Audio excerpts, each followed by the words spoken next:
புதுச்சேரி காமராஜர் சாலையில் இயங்கி வந்த தனியார் மென்பொருள் நிறுவனத்தில் ஏற்பட்ட தீ விபத்தால் சுமார் 2 மணி நேரம் போக்குவரத்து பாதிக்கப்பட்டது. புதுச்சேரி காமராஜர் சாலையில் உள்ள வணிக வளாகத்தின் 3வது மாடியில் தனியார் மென்பொருள் நிறுவனம் செயல்பட்டு வருகிறது. இந்நிறுவனத்தில் ஏற்பட்ட மின் கசிவு காரணமாக டியூப்லைட் வெடித்து சிதறியதில் தீ விபத்து ஏற்பட்டது. தீ மளமளவென மின் ஒயர்கள் மூலம் பரவிய நிலையில் அங்கு பணிபுரிந்த 20க்கும் மேற்பட்ட ஊழியர்கள் அலறி அடித்துக் கொண்டு வெளியே ஓடினர்.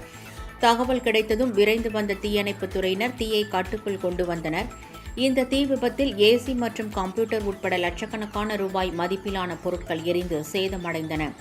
தீ விபத்து ஏற்பட்ட வணிக வளாக கட்டிடத்தில் தனியார் வங்கி மற்றும் மேலும் 2 மென்பொருள் நிறுவனங்கள் செயல்பட்டு வருகின்றன.